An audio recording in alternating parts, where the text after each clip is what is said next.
நண்பர்கள் அனைவருக்கும் வணக்கம். உங்களை மறுபடியும் சந்திக்கிறதுல ரொம்ப மகிழ்ச்சி. இன்றைய நிகழ்ச்சியில் என்னோடு உரையாடுவதற்காக ஊடகவியலாளர், அரண்சை ஆசிரியர் அசீஃப் அவர்கள் என்னோடு இணைந்திருக்கிறார்கள். வணக்கம். வணக்கம். வணக்கம் சார்.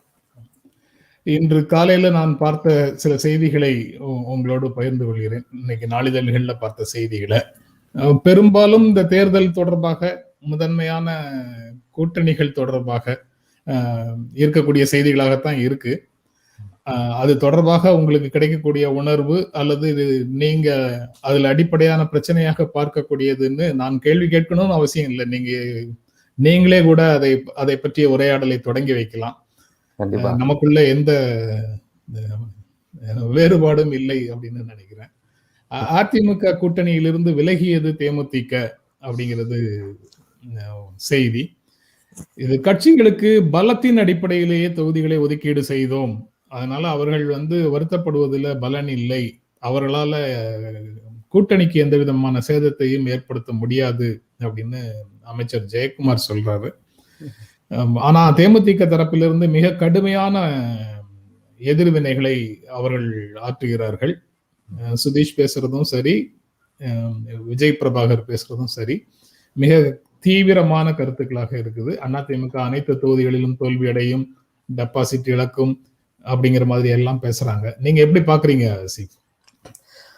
நீங்க இப்ப குறிப்பிட்ட மாதிரி சுதீஷ் பேசினதும் சரி, விஜய பிரபாகரன் அவர்கள் பேசியதும் சரி, அதுக்கு அதிமுக அமைச்சர் ஜெயக்குமார் ஒரு பதில் அளித்திருக்கிறாரு. இது அரசியல் முதிர்ச்சியின்மையை காட்டுகிறது அப்படின்ற ஒரு விஷயத்தை குறிப்பிட்டிருக்கிறாரு.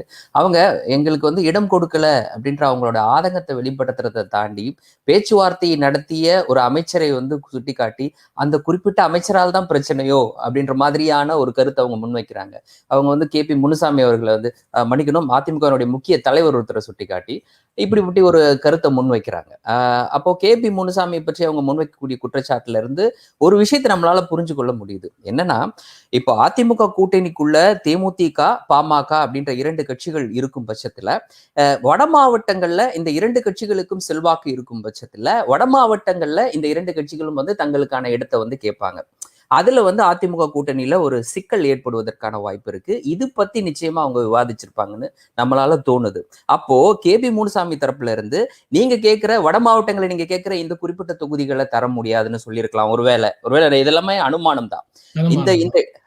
இதையெல்லாம் தர முடியாது, இது ஏற்கனவே நாங்க பாமகவுக்கு ஒதுக்கிட்டோம் அப்படின்ற மாதிரியான கருத்தை அவர் முன்வைத்திருக்கலாம், பேச்சுவார்த்தை நடத்துற குழுவில் இருக்கிறார்ன்ற அடிப்படையில. அப்போ அதைத்தான் அங்க சுதீஷ் சுட்டி காட்டி பேசியிருக்காரு. அதை நம்ம கவனிக்க வேண்டியது. KP முனுசாமி பாமகவினுடைய ஸ்லீப்பர் செல்லாக செயல்படுறாரு அப்படின்ற ஒரு விஷயத்தை அவர் சுட்டி காட்டி பேசியிருக்காரு. இதை நம்ம அதை அவர் சொல்ற கருத்துல இருந்து நம்ம இப்படி அதை புரிந்து கொள்ள முடியுது அப்படின்னு பார்க்கலாம். பரவலா தேமுதிகவுக்கு தமிழகம் முழுவதும் வாக்கு வங்கிகள் இருந்தாலும் கூட அது பலமாக இருக்கக்கூடிய, அதிகமாக அவங்க தங்களுடைய செல்வாக்கு இருக்கக்கூடிய பகுதியாக காமிக்கிறது பெரும்பாலும் பாமக ஏற்கனவே செல்வாக்கா இருக்கக்கூடிய ஒரு பகுதி. இப்போ அதிமுக தரப்புல இருந்து ஏற்கனவே இந்த பகுதியில செல்வாக்கா இருக்கக்கூடிய பாமக தங்களுடைய பக்கத்துல இருக்கு அப்படின்ற பட்சத்துல தேமுதிகவை இரண்டாம் நிலையில வச்சுதான் அவங்க பார்த்திருப்பாங்க. ஏன்னா அது ஒரு தேர்தல் ஸ்ட்ராட்டஜி, அதை அவங்க அப்படிதான் பார்க்கணும். இப்போ முதல் இடம் பாமக, இரண்டாம் இடம் தேமுதிக. ஏன்னா தேமுதிகவினுடைய கடந்த கால வரலாற்றை பார்க்கிறோம். 2011 எதிர்கட்சி அப்படின்ற நிலையிலிருந்து இன்னைக்கு அவங்க இருக்கக்கூடிய நிலையை நம்ம பார்த்துக்கிட்டு இருக்கோம். அதே மாதிரி அந்த குற்றச்சாட்டு, தேமுதிக சொல்லக்கூடிய அந்த குற்றச்சாட்டுல ஒரு சாதிய பார்வை இருக்குதா அப்படிங்கிற மாதிரி கேள்வியில் வருது. திராவிட முன்னேற்ற கழகத்துல ஏதாவது பாட்டாளி மக்கள் கட்சியோட பேச்சுவார்த்தை நடத்துறது அல்லது அது தொடர்பாக ஏதாவது சர்ச்சை வந்தா துரைமுருகனை சொல்றதும், இங்க ஏதாவது வந்தா KP முனுசாமியை சொல்றதும், அல்லது பாட்டாளி மக்கள் கட்சிக்கு பதில் சொல்லணும்னா இது போன்ற நபர்களையே தேர்ந்தெடுத்து அந்த கட்சி தலைமை அவர்களை முன்னிறுத்துவதும் ஒரு போக்காக நம்ம பார்த்துட்டு இருக்கிறோம்ல தமிழ்நாட்டுல. அதை எப்படி நம்ம அந்த மாதிரி போக்கையே எப்படி எதிர்கொள்றதுன்னு எனக்கு புரியல. நீங்க எப்படி பாக்குறீங்க அதை?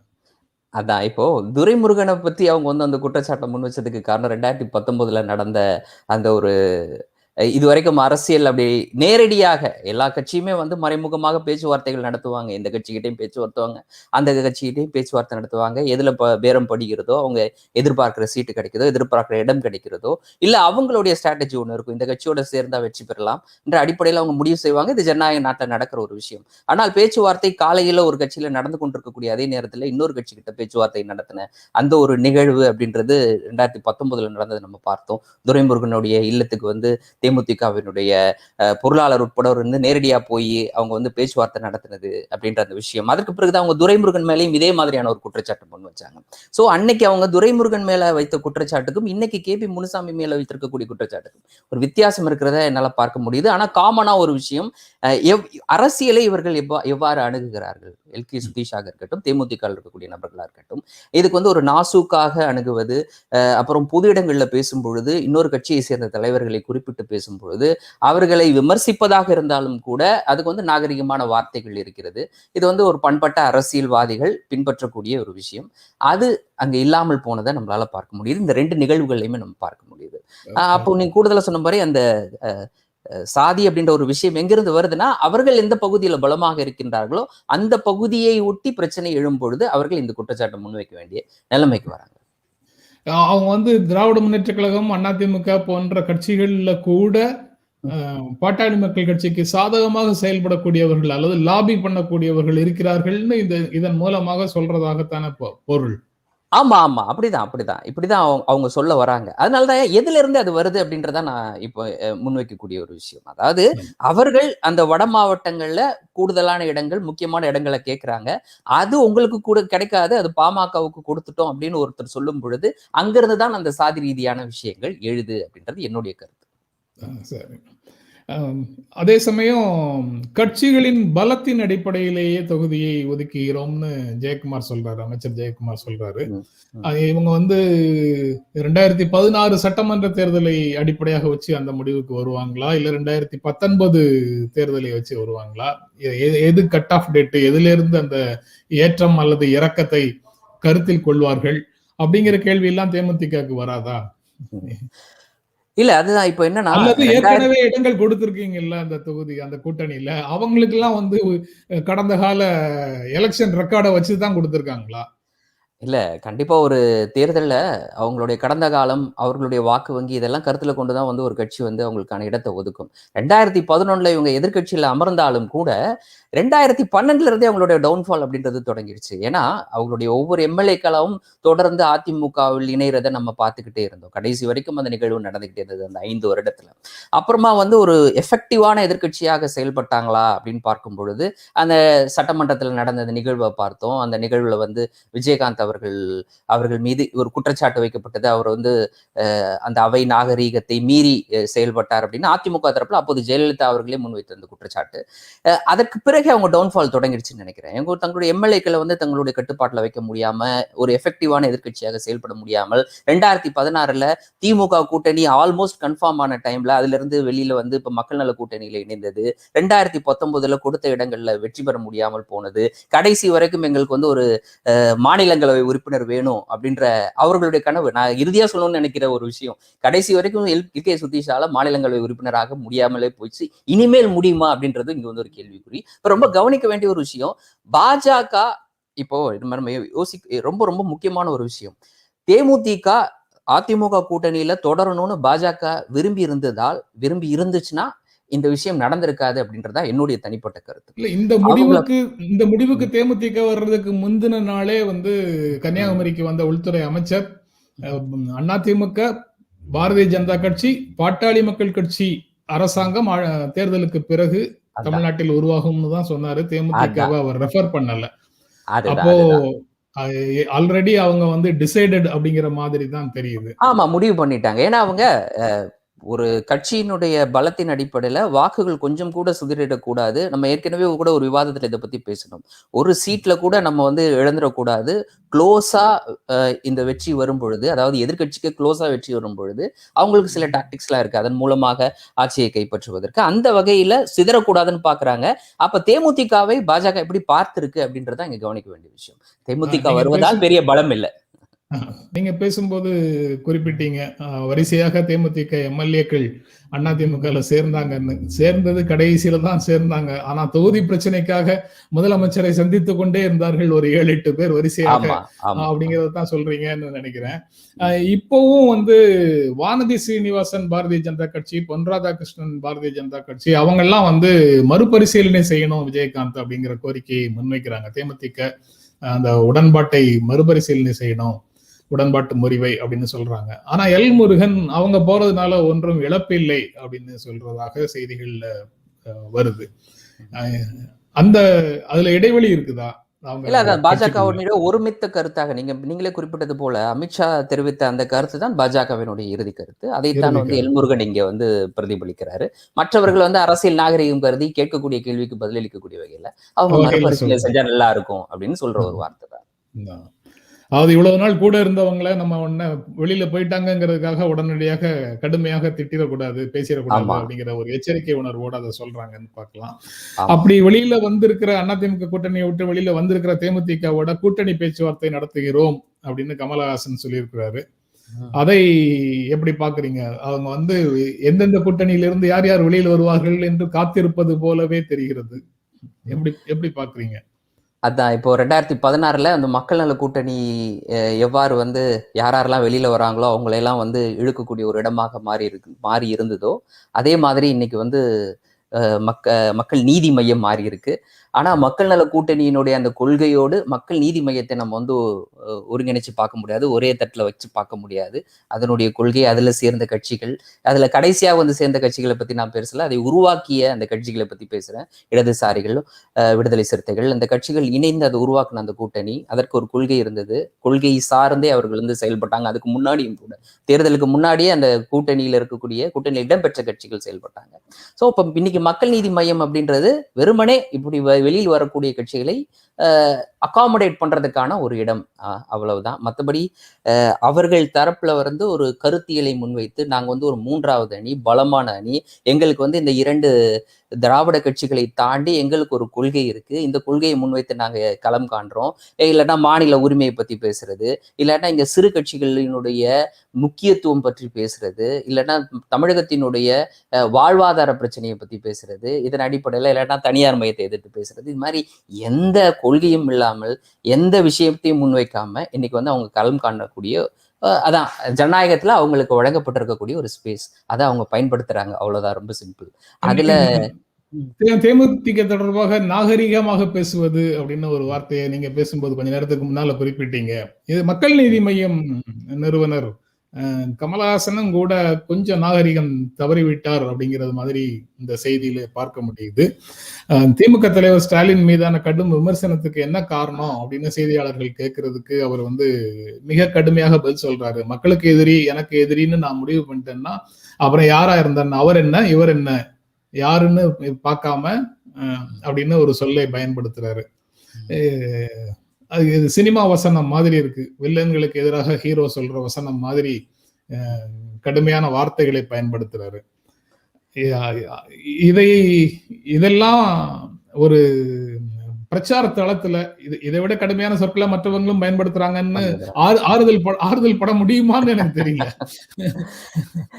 இல்ல, கமலஹாசனை பொறுத்த வரைக்கும் அவர் வந்து அந்த இடத்துல வந்து அவருக்கு என்ன தோணுதோ அதை எப்படி வந்து வார்த்தைகளை வந்து என்ன கிடைக்குதோ அப்போதைக்கு கிடைக்கிற தமிழ்ல அவருக்கு கிடைக்கிற வார்த்தைகளை கோர்த்து பேசக்கூடிய ஒரு நபர் தான். அவருக்கு வந்து ஒரு நபரை பற்றி தொடர் புரிதல், அந்த நபரை வந்து தொடர்ந்து வாட்ச் பண்றது, அந்த நபருக்கும் தனக்குமான உறவை வந்து தொடர்ந்து பரிசீலனைக்கு உட்படுத்தி அதனுடைய வெளிப்பாடாக வர்ற வார்த்தைகள்லாம் கிடையாது. அதன் அடிப்படையில் தான் ஒரு சில நாட்களுக்கு முன்னர் இந்த சக்கர நாட்காலி தொடர்பாக அவர் வந்து முன்வைத்த கருத்தாக இருக்கலாம். அதற்கு பிறகு இன்னைக்கு நீங்க சொல்ற மாதிரி நேத்து முன்வைத்த அந்த கருத்தாக இருக்கலாம். சோ இது வந்து தொடர் அரசியல் நிகழ்வுல இருக்கக்கூடிய ஒரு நபர், இப்படி அவர்களுடைய வாய்களிலிருந்து வரக்கூடிய வார்த்தைகள் அப்படின்றது ரொம்ப கவனமாக வரும். இதுல வந்து ஒரு பார்ட் டைம் பாலிட்டிஷியன் தான், அவரே அதை கூட ஒத்துக்கிட்டாருன்னு வச்சுக்கோங்க ஒரு சந்தர்ப்பத்துல. அப்போ அவரு என்னைக்கு பிரஸ் மீட் நடத்துறாரோ அன்னைக்குதான் அவர் பாலிட்டிஷியன், என்னைக்கு வந்து மக்களை சந்திக்கிறதுக்கு இப்படி போறாரோ அப்பதான் பாலிட்டிஷியன். மற்ற நேரங்கள்ல அவர் வந்து அவருக்கு தொழில் இருக்கு, அதை அவர் பார்த்துக்கிட்டு இருக்காரு. அதனுடைய வெளிப்பாடு தான் வந்து இங்க தெரியுது. ஓரிரு ஆண்டுகளுக்கு முன்னால கமலஹாசனும் ரஜினிகாந்தும் பங்கேற்ற ஒரு முரசொலி விழால இவர் மேடை ஏறி பேசினாரு, ரஜினிகாந்த் வந்து மேடை ஏறல.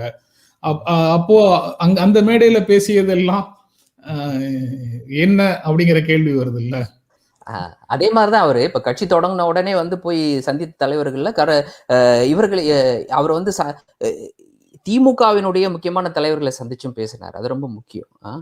அப்போ எல்லார் தரப்புல இருந்தும் நான் வந்து அவர்களுடைய அரசியல் அறிவை வாங்கிக்கிறேன், அவங்க கிட்ட இருந்து நான் வந்து ஆலோசனையை பெற்றுக்கொள்கிறேன் அப்படின்னு அவரு இந்த கருத்தை முன் வச்சாரு. ஸோ இப்போ கடந்த காலங்கள்ல இந்த அவர்களுடைய அறிவு, அவர்களுடைய அரசியல் புரிதல் இதெல்லாம் அவருக்கு தேவைப்பட்டுச்சு. ஆனா அதை உண்மையா உள்வாங்கினாரா அப்படின்றதா இங்க நம்மளுடைய கேள்வி. அப்புறம் இன்னொரு வகையிலையும் கூட பார்க்கலாம். பிரச்சார சமயத்துல கூட நீங்க சொன்ன கருத்தை அவர் முன் வச்சு பேசினாரு. எம்ஜிஆர் இருக்கிற நல்லதையும் எடுத்துக்கிறேன், கருணாநிதி இருக்கக்கூடிய நல்லதையும் எடுத்துக்கிறேன் அப்படின்னு சொல்லி இப்ப கூட பேசினாரு. ஆனா அது நீங்க சொன்ன மாதிரி உள் வாங்கினாராங்கிற கேள்விதான் அதுல வருது. அல்லது அவர்களிடம் இருக்கக்கூடிய பலவீனங்களை உள்வாங்கி விட்டாரோ அப்படிங்கிறதும் அப்படியும் கூட எடுத்துக்கலாம். இன்னொரு ஒரே ஒரு விஷயம் என்னன்னா, களத்துல யார் வந்து பிரதான எதிரியோ அவரை எதிர்த்து பேசுவது வந்து எதிர்த்தரப்பினருக்கு வந்து ஒரு பலத்தை கொடுக்கும். அந்த வகையில அவர் வந்து ஸ்டாலினை எதிர்த்து பேசியிருக்கிறாரோ அப்படின்னு கூட நம்ம கருதலாம். அப்புறம் புதுச்சேரியில என்ஆர் காங்கிரஸ் பாரதிய ஜனதா கட்சி கூட்டணி ஒப்பந்தம் அப்படின்னு செய்தி. பக்கத்திலேயே என்ஆர் காங்கிரசும் பாரதிய ஜனதா கட்சியினரும் எதிர் முழக்கங்களை எழுப்பினார்கள். அவங்க முதலமைச்சர் ரங்கசாமி அப்படின்னு என்ஆர் காங்கிரஸ் கிளைம் பண்றாங்க. ஆனா தேர்தலுக்கு பிறகு தேர்ந்தெடுக்கப்பட்ட சட்டமன்ற உறுப்பினர்கள் கூடித்தான் முதலமைச்சரை தேர்வு செய்வார்கள். இப்போதே அதை முடிவு செய்ய முடியாதுங்கிற நிலையை பாரதிய ஜனதா கட்சி வெளிப்படுத்துகிறது. ஆனா இந்த கூட்டணியின் தலைவராக என்ஆர் வந்து இந்த கூட்டணியை வழி நடத்துவார் தேர்தலில் அப்படின்னு சொல்றாங்க பாஜக. அதுல ஒரு சின்ன புள்ளி இருக்குல்ல, அந்த புள்ளி எங்க போய் முடியும், எப்படி வரும்? இல்ல அது ஒரு குழப்பம் தான். இப்ப தொடக்கத்திலே வந்து ரங்கசாமி அவர்கள் வந்து உடனடியாக இந்த கூட்டணிக்கு ஒத்துக்காதது காரணம் அங்க நமச்சிவாயம் தலைமையா நான் தலைமையான்ற கேள்விதான். அந்த கேள்வியின் அடிப்படையில் தான் அவர் தொடர்ந்து ஓடிக்கிட்டே இருந்தாரு. பாஜக துரத்திக்கிட்டே இருந்தது. கடைசியில என்னை கூப்பிட்டு உட்கார வச்சிருக்காங்க, முடிஞ்சிருக்கு. அந்த முடிவும் கூட நீங்க இறுதியில அந்த கூட்டணி பேச்சுவார்த்தையினுடைய முடிவுல 2 தரப்பினரும் முழக்கம் எழுப்பினதை நம்மளால பார்க்க முடிஞ்சது. யார் முதல்வர் வேட்பாளர் என்ற கேள்விக்கு அந்த கூட்டணி கிட்ட பதில் இல்லை, சரியான பதில்.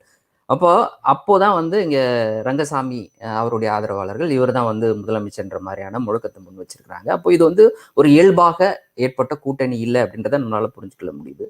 அப்போ தேர்தல் நடந்து முடியும் பட்சத்துல ஒருவேளை இவர்கள் பெரும்பான்மை பெறும் பட்சத்துல யார் முதல்வர் அப்படின்ற ஒரு கேள்வி எழும். அந்த கேள்வியின் அடிப்படையில குழப்பங்கள் ஏற்படுவதற்கு வாய்ப்பு இருக்கு. ஆனா இதை ஹேண்டில் பண்ண முடியுமா பாஜகவால அப்படின்னு கேட்டீங்கன்னா முடியும். அவர்கள் வந்து இதை ஹேண்டில் பண்றதுக்கான அந்த கலையை கற்றவர்கள் நிச்சயமா இதை ஹேண்டில் பண்ணுவாங்க. ரங்கசாமி ஒரு பெரிய பிரச்சனையாக அவர்களுக்கு இருக்க மாட்டார் அப்படின்னு தான் எனக்கு தோணுது. பிராக்டிக்கலா நடைமுறையில ஒரு பிரச்சனை இருக்குது. அதுல முன்கூட்டியே கூட்டணியின் முதல்வரை டிக்ளேர் பண்றது இல்ல. ஏன்னா பீகார்ல வந்து நிதிஷ்குமார் முதலமைச்சர்னு சொல்லிட்டு அதுக்கப்புறம் பாரதிய ஜனதா கட்சி வந்து நிதிஷ்குமார் கட்சியை விட அதிகமாக இடங்களை பெறும்போது அந்த சிக்கல் வருது. ஏற்கனவே கமிட்மெண்ட் ஆதரிக்கணுமா, ஹானர் பண்ணணுமா, அல்லது புதிய தேர்தலுக்கு பிந்தைய முடிவின் அடிப்படையில புதிய முடிவுகளை எடுக்கணுமாங்கிற சிக்கல் வருது. அதனால இன் பிரின்சிபிள் அவங்க வந்து அந்த மாதிரி அனௌன்ஸ்மெண்ட் எல்லாம் கூடாதுன்னு முடிவெடுத்திருக்கிறாங்களா, அப்படி எதுவும் நமக்கு தெரியல. இல்ல என்னன்னா இப்போ பீகார்லயே கூட எடுத்துக்கிட்டாலும் கூட இப்போ அவர்கள் நினைத்தால் அந்த விஷயத்தை செஞ்சிட முடியும். இப்போ நிதிஷ்குமார் அவங்க முன்வைக்கக்கூடிய அவங்க எடுத்து செல்லக்கூடிய விஷயங்களுக்கு என்னைக்குமே தடையாக இல்லை. இப்ப நம்ம பீகார் தேர்தல் முடிந்து இப்போ வரைக்கும் நம்ம பார்த்தோம் அப்படின்னா அவங்களோட ஸ்டாண்ட்ல தான் நிற்கிறாரு, அவர்கள் சொல்வதை செய்கிறாரு, அவர்கள் என்ன முடிவெடுக்கிறாங்களோ அதற்கு ஆதரவாகத்தான் இருக்கிறாரு. இன்னும் ஒரு படி மேல போயிருக்கிறத கூட பார்க்க முடியுது. ஏன்னா இப்போ அவருக்கு நல்லா தெரியும் நாம் வந்து நம்மளுடைய பலம் குறைவாக இருக்கிறது, இந்த நேரத்துல நம்ம இப்படிப்பட்ட ஒரு விஷயத்த பேச முடியாது அவர்களை எதிர்த்து அப்படின்றதுல அவர் உறுதியாக இருக்கிறாரு. இப்போ அவங்க அலோவ் பண்ணிக்கிட்டு இருக்காங்க, அவ்வளவுதான். ஸோ அதே மாதிரி நிலைமை தான் இங்க. இப்போ தேர்தலுக்கு முந்தி உனக்கு வந்து கூட்டணியுடைய தலைமைன்ற பொறுப்பு கொடுக்குறோம், யார் முதலமைச்சர் அப்படின்றத நாங்க முடிவு பண்ணுவோம் அப்படின்றத அவங்க மறைமுகமா சொல்றாங்க. நேரடியாக கூட சொல்லியிருக்க வாய்ப்பும் இருக்கு. 2016 சட்டமன்ற தேர்தலை போல திமுக 174 தொகுதிகளில் களம் காண்கிறது. கூட்டணி கட்சியினர் 13 பேரும் உதயசூரியன் சின்னத்தில் போட்டி அப்படின்னு ஒரு செய்தி. திராவிட முன்னேற்ற கழக கூட்டணி தொகுதிகளின் எண்ணிக்கையை முடிவு செய்வதில் ஓரளவுக்கு சலசலப்புகள் இருந்தாலும் வெற்றிகரமாக அதை நடத்தி முடிச்சிட்டாங்க. இனி என்னென்ன தொகுதிகள்ங்கிறதையும் அஹ், அதிருப்திகள் ஒருவேளை இருந்தாலும் அதற்கு பிறகு அவர்களால் அதை இறுதி செய்து விட முடியும் அப்படின்னு தெரியுது. இதை எப்படி பார்க்கிறீங்க? தொடக்கத்துல திமுக வந்து இந்த தேர்தலில் 180+ போட்டியிடும் அப்படின்ற ஒரு கருத்து அவர்கள் தரப்புல இருந்து, அதாவது பொதுவாக பேசப்பட்டு வந்தது. திமுகவில் இருக்கக்கூடிய செகண்ட் லைன் லீடர்ஸ்லாம் சிலர் வந்து அப்படிப்பட்ட கருத்தை கூட முன் வச்சாங்க. 180 அப்படின்றது இந்த தேர்தலில் நாங்கள் எதிர்பார்க்கக்கூடிய ஒரு விஷயம். முன்னெப்பேதும் இல்லாத அளவுக்கான ஒரு பெரிய வெற்றியை பெற வேண்டிய தேவை இருக்கு அப்படின்ற கருத்தையும் கூட அவங்க முன் வச்சாங்க. அந்த வகையில் அது க்ளோஸா 174 அப்படின்ற ஒரு நல்ல நம்பருக்கு தான் வந்து சேர்ந்திருக்காங்கன்னு கூட சொல்லலாம். இப்போ அவர்களை பொறுத்த வரைக்கும் அவர்களுக்கு இருக்கக்கூடிய ஒரு பிரச்சனை, தேர்தலுக்கு பின்னர் வெற்றி பெறக்கூடிய சட்டமன்ற உறுப்பினர்கள் ஒரு மாற்று கருத்துல போயிடக்கூடாது, எதிர்த்தரப்புக்கு போயிடக்கூடாது அப்படின்ற ஒரு பயம் வந்து இருக்குது. அந்த பயத்தின் அடிப்படையில தான் அவங்க வந்து சில முடிவுகளை கூட எடுத்திருக்கிறாங்க. குறிப்பா கூட்டணியில் இருக்கக்கூடிய சிறிய கட்சிகளை தங்களுடைய சின்னத்துல போட்டியிட சொல்லி வற்புறுத்தினதுக்கும் காரணம் அதுதான். அப்படிதான் இருக்க வாய்ப்பும் இருக்கு.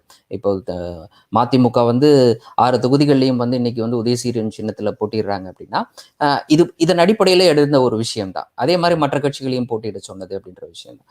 ஸோ அப்படி பார்க்கும்பொழுது இது ஒரு அவங்க எதிர்பார்த்த ஒரு விஷயம் இன்னைக்கு நடந்திருக்கு. 174ன்றது அவங்க தனியா போட்டிடுறது, மற்ற அங்க உதயசூரியன் சின்னம் இருக்குது, சின்னத்துல போட்டியிடக்கூடிய நபர்கள் இருக்கு. அப்போ இங்க சின்ன கட்சிகள், நம்ம ஏற்கனவே இதை பத்தி கூட விவாதிச்சிருக்கோம், இங்க சிறிய கட்சிகளினுடைய நிலை அப்படின்றதான். அப்போ அவர்கள் வந்து தங்களுடைய இடத்தை கோரி பெறுவதற்கு இன்னைக்கு வந்து அவர்களுக்கு இடமில்லாமல் போயிருக்கு. இந்த ஜனநாயகம் வந்து ஜனநாயகத்துல வந்து ஒரு குறைபாடு அப்படின்னு கூட சொல்லலாம். அப்படி ஒரு குறைபாடான ஒரு நிலை இன்னைக்கு ஏற்பட்டிருக்கு.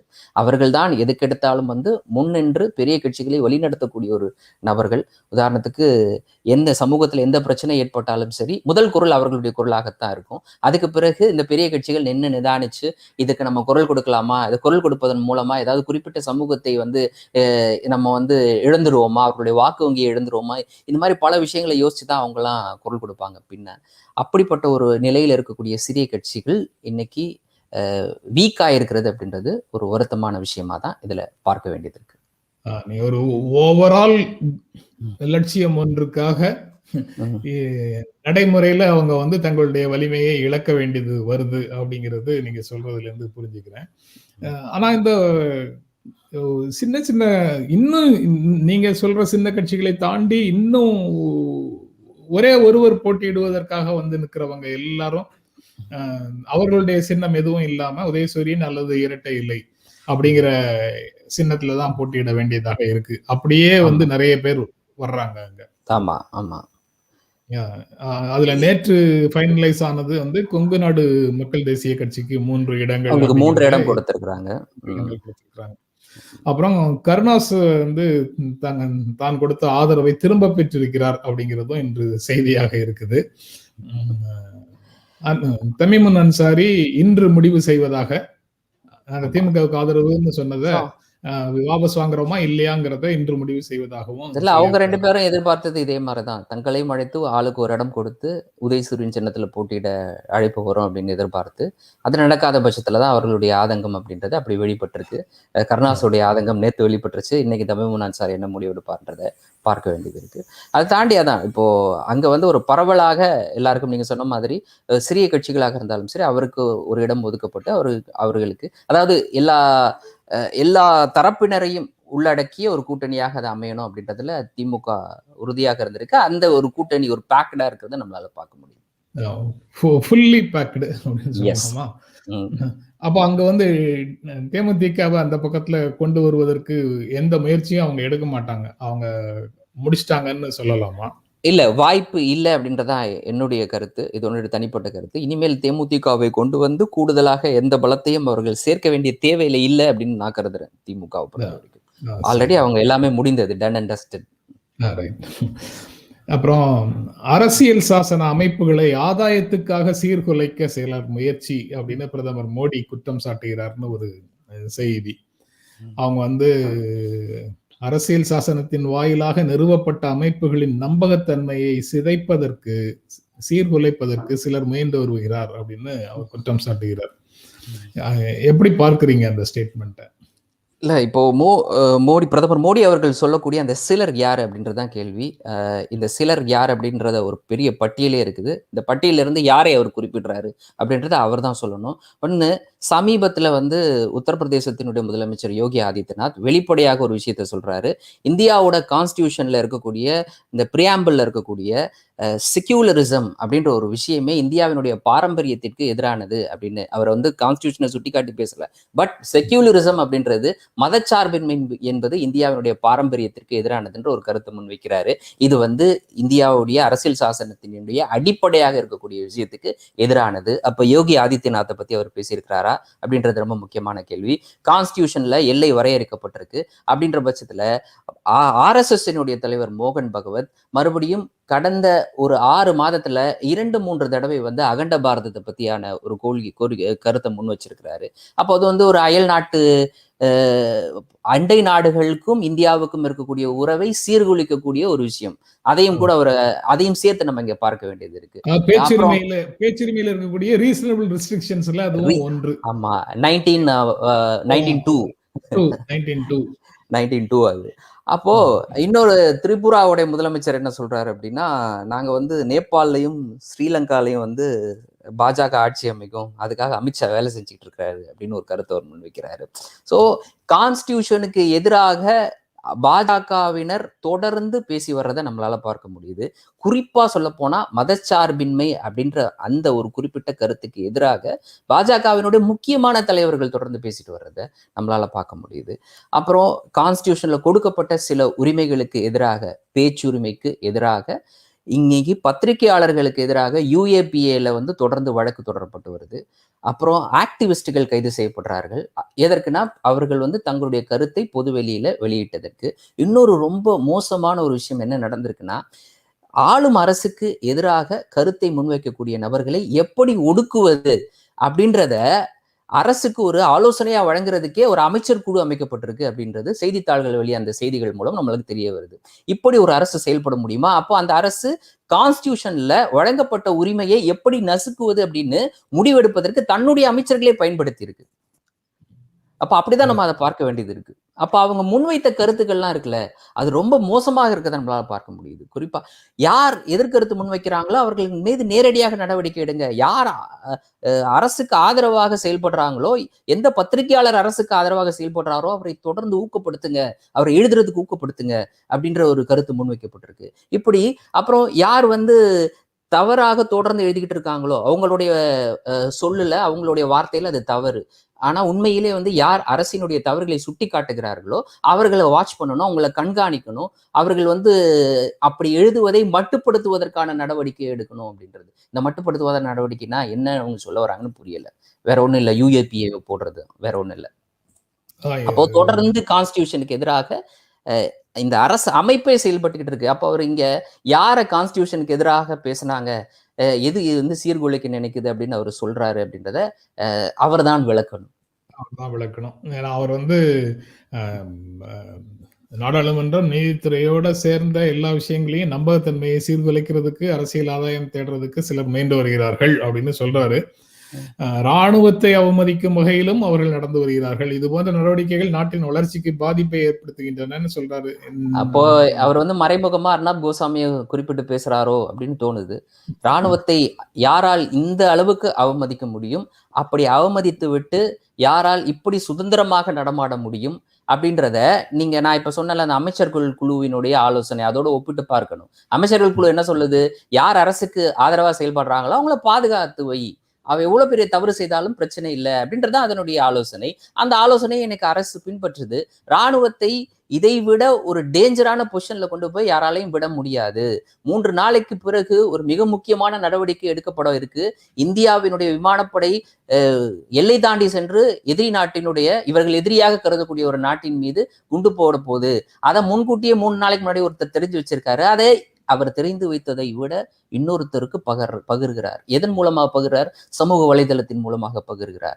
அது வந்து ஒரு செக்யூரான ஒரு கான்வர்சேஷனா அப்படின்னு கேட்டீங்கன்னா இன்னைக்கு எதுவுமே செக்யூரான கான்வர்சேஷன் கிடையாது. அப்போ ஏற்கனவே ஒருவேளை அர்னாப் கோசாமி போன்ற நபர்களை கண்காணிக்கக்கூடிய நடவடிக்கையில பாகிஸ்தானினுடைய உளவு அமைப்பு ஈடுபட்டுக்கிட்டு இருந்துச்சுன்னா என்ன தெரிஞ்சு வச்சிருக்கோம்? 3 நாளைக்கு முன்னாடி ஏதோ ஒன்று பெருசா நடக்க போது தெரிஞ்சிருக்கும். அப்போ ப்ரிப்பேர்டா இருந்தா, எல்லைகளை தன்னுடைய விமான எதிர்ப்பு பீரங்கியை பலப்படுத்தி இருந்தா, அன்னைக்கு பறந்து போன இந்திய விமானம், இந்திய விமானிகளினுடைய நிலை என்னவாக இருக்கும்?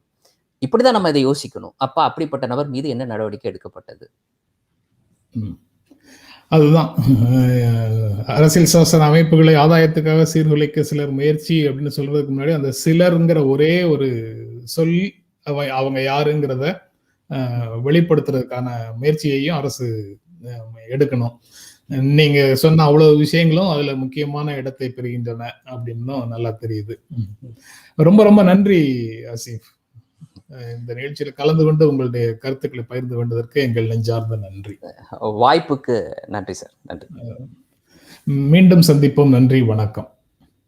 எங்களுடைய வீடியோ உங்களை நேரடியாக வந்து சேரணும்னா ஜென்ரா மீடியாவை சப்ஸ்கிரைப் பண்ணுங்க. இது குறித்த அப்டேட்ஸ் உங்களை வந்து சேர்வதற்கு பெல் ஐக்கானை கிளிக் பண்ணுங்க.